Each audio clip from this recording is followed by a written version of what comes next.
ইচিকাওয়া চিড়িয়াখানার বানর শিশু পাঞ্চ ছুঁয়ে গেছে বিশ্বের কোটি মানুষের হৃদয়। সামাজিক যোগাযোগ মাধ্যমে ভাইরাল পাঞ্চের জন্মটা এক চিড়িয়াখানায়, কিন্তু জন্মের পরেই মা তাকে ত্যাগ করে। এরপর শুরু হয় তার একাকী জীবনের লড়াই। আর এই জীবনে তার সঙ্গী হয় চিড়িয়াখানার কর্মীদের দেয়া একটি ওরাং ওটাং পুতুল। প্রাণহীন সেই পুতুলকেই মা ভাবতে শুরু করে বানরটি। বাকিটা ইস্তিহাদুল মাহমুদের রিপোর্টে।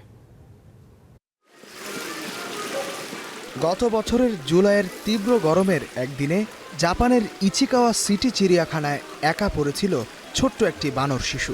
তাকে উদ্ধারের পর চিড়িয়াখানার কর্মীরা তার নাম রাখে পাঞ্চ।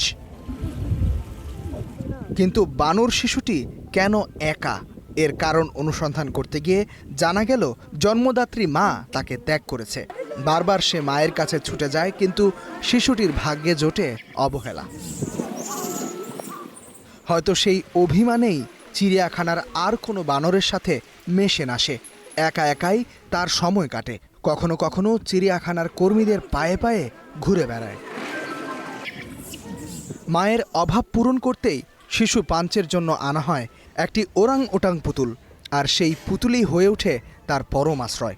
পুতুলটিকেই একসময় মা ভাবতে শুরু করে পাঞ্চ। এই খেলনাটির লোম বেশি লম্বা এবং এটি খুব সহজেই ধরে রাখা যায়। আর এটি দেখতে অনেকটা বানরের মতো হওয়ায় আমরা ভেবেছিলাম এটির সাথে থাকলে ভবিষ্যতে পাঞ্চ আবার তার দলের সাথে সহজে মিশে যেতে পারবে। মূলত সেই কারণেই আমরা এই খেলনাটি বেছে নিয়েছি। খেলার ফাঁকে পাঞ্চ তার পুতুল মাকে জড়িয়ে ধরে, কখনো বা পরম মমতায় সেটিকে কাছে টেনে নেয়, আবার তার উপর মাথা রেখে বা জড়িয়ে ধরে শুয়ে পড়ে। চিড়িয়াখানার কর্মীদের ধারণ করা এই ভিডিওগুলো ছড়িয়ে পড়ে দুনিয়া জুড়ে। পাঞ্চ এখন রীতিমতো সেলিব্রিটি এক বানর শিশু। তাকে দেখতে প্রতিদিন চিড়িয়াখানায় আসছে অসংখ্য দর্শনার্থী। সামাজিক যোগাযোগ মাধ্যমে পাঞ্চকে দেখেছি। তার টিকে থাকার আপ্রাণ চেষ্টা আমাকে গভীরভাবে নাড়া দিয়েছে। তাই আজ আমার বন্ধুদেরকে নিয়ে পাঞ্চকে দেখতে এসেছি।